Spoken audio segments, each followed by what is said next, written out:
Hello, welcome back to the Fish Locker. My friend Chris and I are going to be fishing from the Big Fish Adventure Camp on the island of Soroya in the north of Norway. Let's go catch some fish.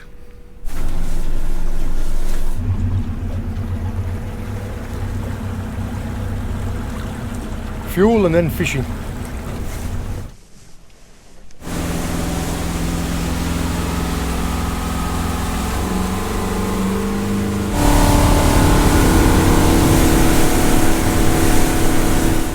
Now, the scenery around here, unfortunately, the cameras just don't do it justice. It is absolutely stunning.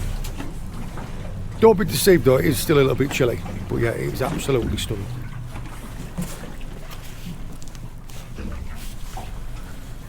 We're going to be doing a bit of mixed fishing throughout the day, well, throughout the rest of the week. I'll talk you through it as I can. What we're doing is we've found a little bit of plateau rock. It's just, well, as close to being flat as you can. We're bouncing over it with some little perks for wolffish. Yeah, just like that.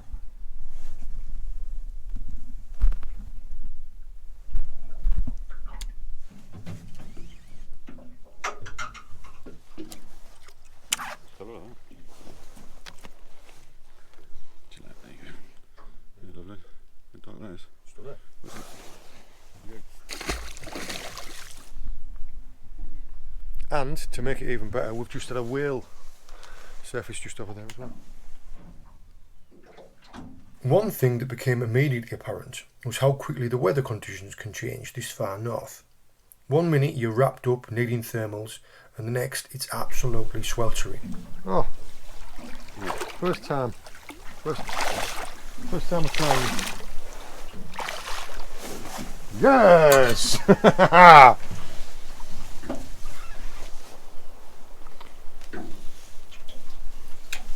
They are gruesome.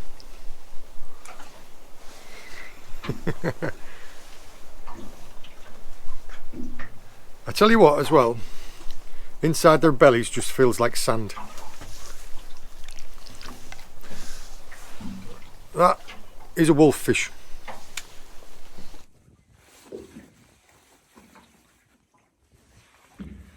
These are honestly just like a blenny on steroids. But it's just got rows and rows of teeth inside of there.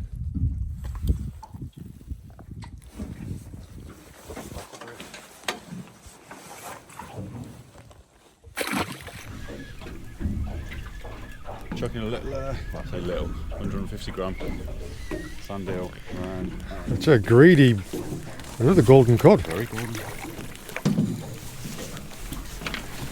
Tell you what, that is an absolute stunner.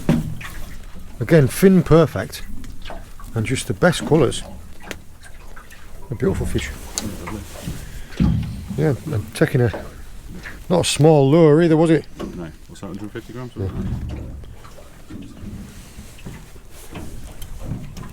Oh, a dolphin or a porpoise or something then. Oh, porpoise. See me in my videos talk a lot about following the signs. That there is a sign.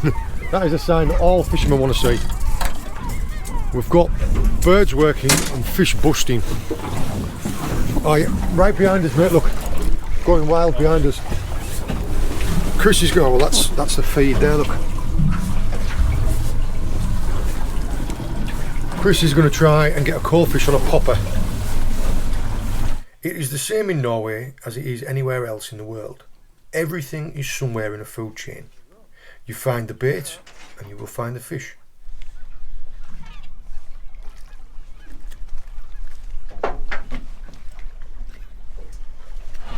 You can literally see the coalfish smashing the tiny bait upon the surface.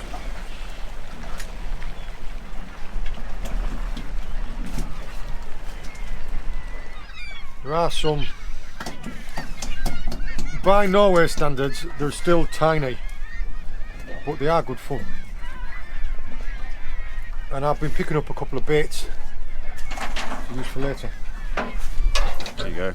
Chuck's floating stick bait. The pop ride was too big, but a little stick bait got him.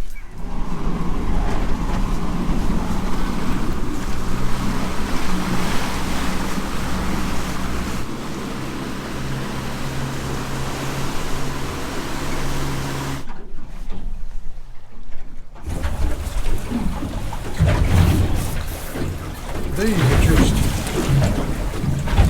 aggression, aren't they? They're honestly, they're like an evil blenny.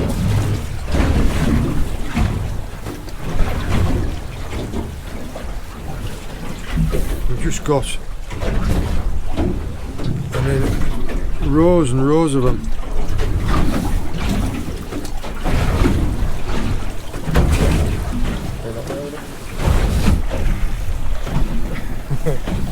Taking my time dropping this jig back, and yeah, I've hooked something decent. It's on a it's on a 120 gram jig. Yeah, dropping down, and I had a bird's nest in the reel. I was busy fanning about with it, and when I managed to pull it off and drop it, the backdrop everywhere around here is just stunning. I'm not going to say I'm disappointed. Let a bit more light. Yeah. Because this jig stuck in the side there and stuck in the mouth, I've ended up bringing up this nice Coalfish sideways. And in a run of tide, it's felt bigger than what I thought it was.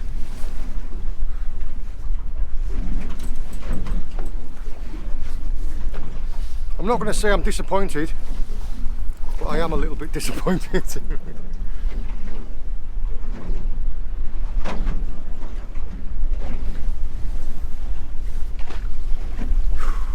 The area we were fishing in was between 60 and 120 metres deep. Oh, it's a daddy one.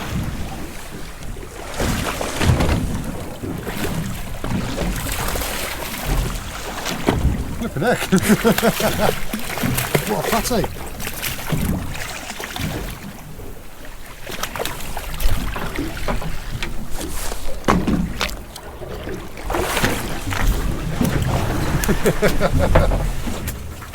It is just like a stumpy ling, isn't it?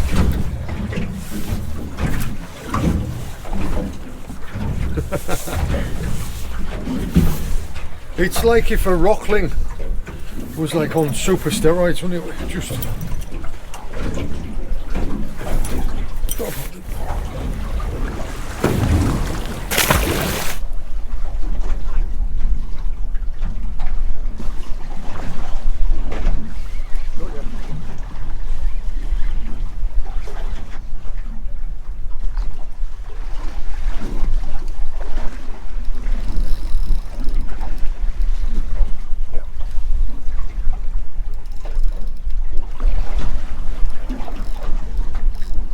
yeah.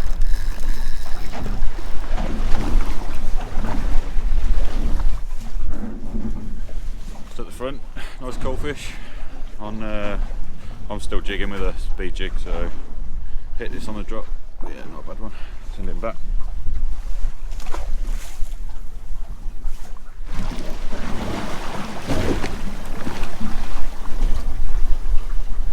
Cod. Can you get that handheld camera, please, mate? Right, I don't know if you can see that coming in there, but that is a very large cod. Step back, I'll do it. I'll do it.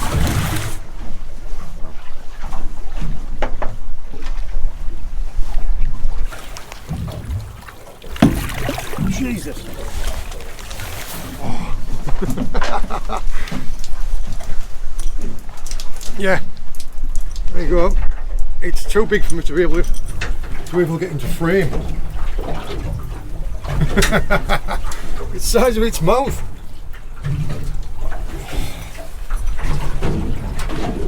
Well, I wasn't expecting that. All that was on there was a baited perk. I'll talk to you about the rod and the rig in a second.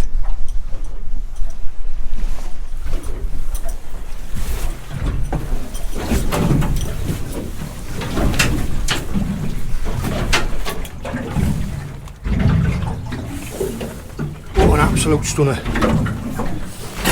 What I'm going to use is this descender here to send it back. I'll rig it up and show you.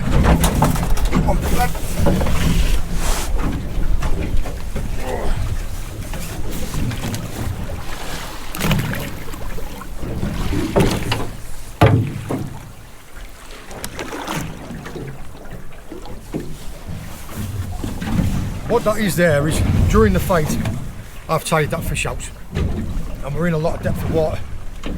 So the leads that I put on there, I've put like an extra 2 pound of lead, just to help him get down. And the descender's got a hydrostatic release on it, and I've set it at 150 foot. So when it gets down to 150 foot, the hydrostatic release will open up, the fish will come off, and swim the rest of the way down. It helps them get that little bit. I mean, they only need to get 10-20 metres, and then the buoyancy sets them right, and they're good. Yeah, that was a stunner of a fish. There we are. You can see how the descender got down to 150 feet. And what it does is, when it gets down there, it releases like that. It just comes off. The tackle that I was using there was a Penn Authority. This is a 4,500, and I've just loaded it with 45 pound braid. And this is on one of the new Battalion solid castings. And it's a casting weight of 80 grams or 40 pound. All I've done is I've just put a strong swivel on there, and I was using a perk. Now I'm not sure, but I think this is a 300 or 400 gram, 350. A perk, and I'd baited it with a little bit of coalfish. Yeah. All I did was I just chucked it out, bounced to the bottom, found out where the bottom was, and suspended it about 3 feet off the bottom.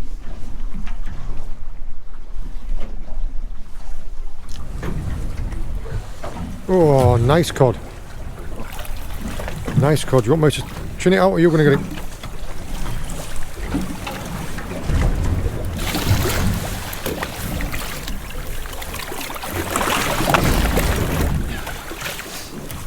Oh, nice fish.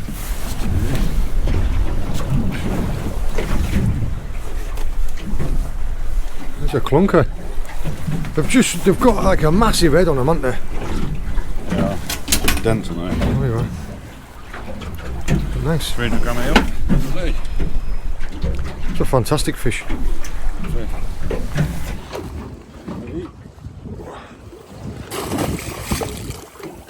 Yeah, no messing around. Well done. The jig fishing out there was exceptional.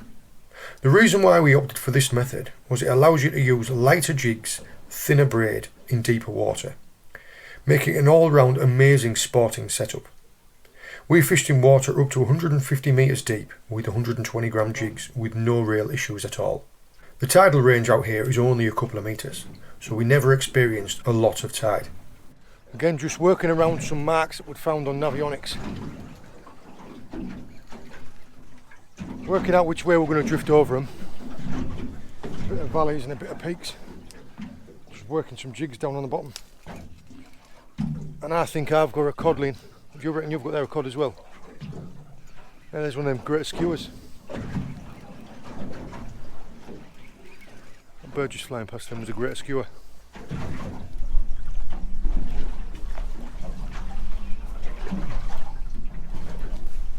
What a greedy guy, same size as the lure. One of my main targets whilst in Norway was to catch a large wolffish. These fish live tight on the seabed, and I spent a lot of my time targeting them. This, however, did mean that I had a lot of bycatch of these tusk, which also live tight on the seabed.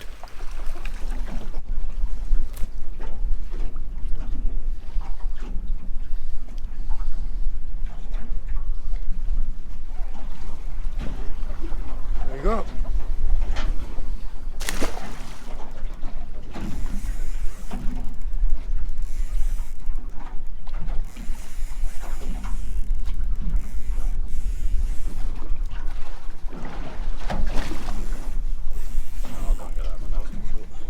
He's got two on. Big wolffish gaff, mate.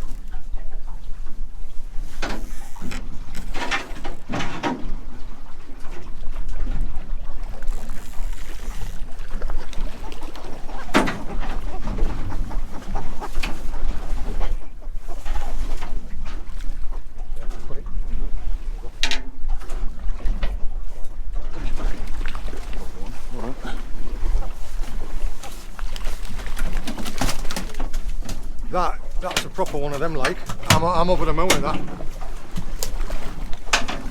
That was one of the target species that I wanted to catch. But yeah, that's what he's done to my dead bait rig. Completely had it away.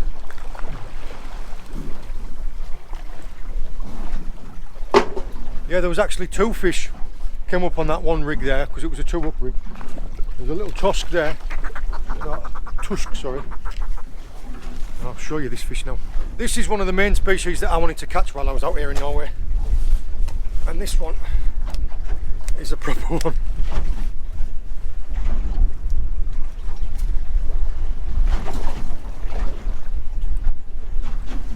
Look at that.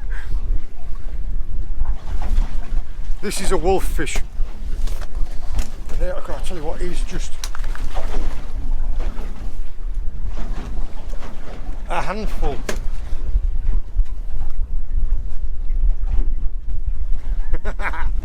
Oh yes, I am over the moon with this one. Now, they feed on everything on the seabed. They feed on sea urchins, they feed on clams, they feed on crabs and bits and pieces. Yeah, all of their teeth, all the way around here and there, are just like, but they've actually got rows and rows and rows of them inside there.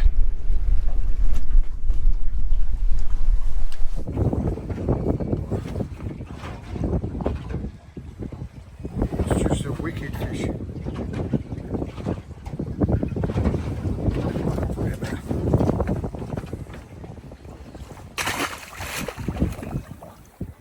Tell you what, you've got to hang around, it's just like a conger eel. Just straight down there. Oh.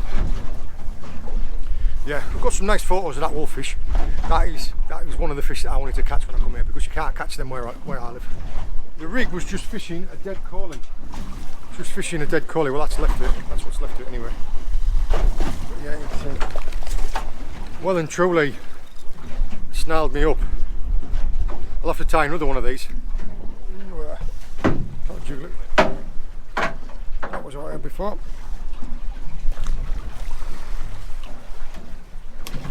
Just lowered that down and fished it near the seabed. You might be wondering why we were returning so many of these good eating sized fish and not keeping them. Now, Chris and I both enjoy eating fish, and we do keep some for the table. But when the fishing is so plentiful, we return what we can, and if something is super special or won't survive being returned, for example if it's deep hooked or is suffering from barotrauma, we take that instead. I like to think of it as selective harvesting.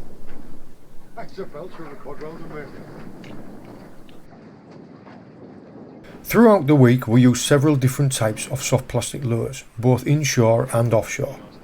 We found the most effective weights were between 100 and 300 grams.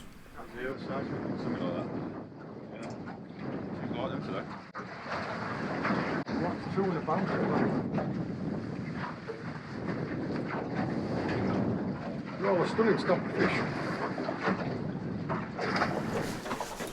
I was fishing this deadbait as a sleeper rod in the rod holder whilst I was jig fishing.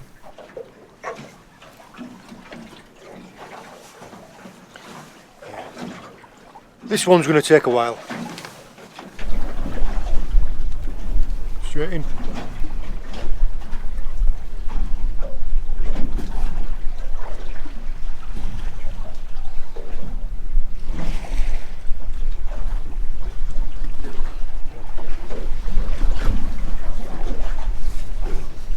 Coming in slightly sideways. That there is a beautiful fish.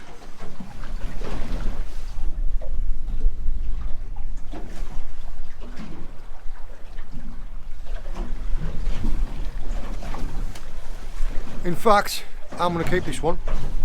I'm going to take this one and fillet it off.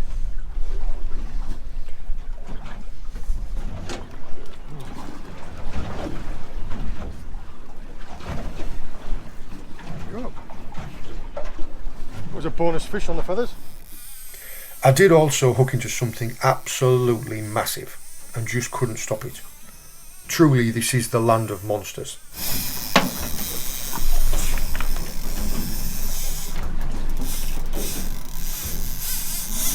Go on, mate, I'm going to get spoiled here. Don't worry about that line, man. No, go. Gone. Right. Yeah.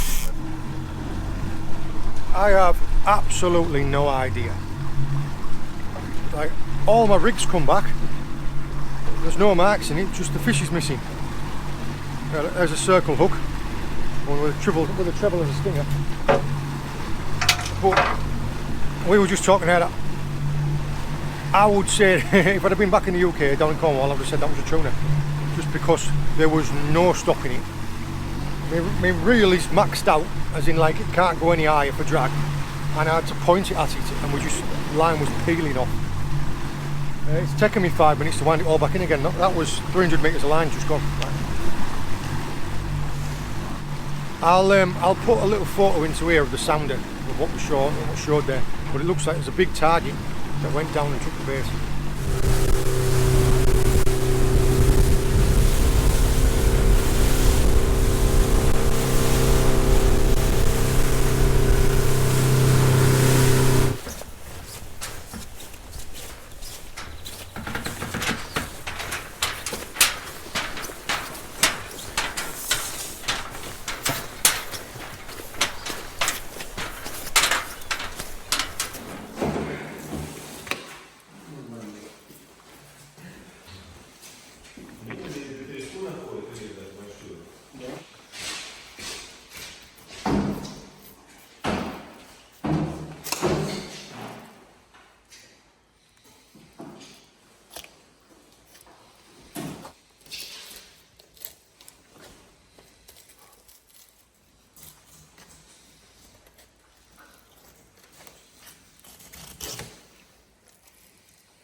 In case you haven't seen it already, there is another video already on the Fish Locker channel that shows you more about the lodge, the accommodation and the services available at the Big Fish Adventure Camp. I also include some more of our amazing catches and filleting demos for the fish that we kept. For anyone wanting to make a similar trip to Northern Norway, I explain in detail the tackle we brought, the lessons I learned and my advice on what to bring with you on your trip. I will link that video into the description below.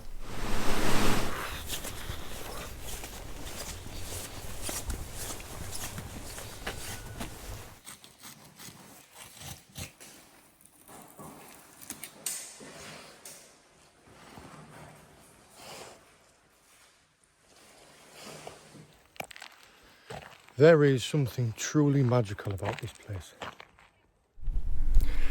Our time has come to an end here in Soroya. I will tag into the description of the video some information about our trip, our accommodation, the boats, the tackle, everything like that.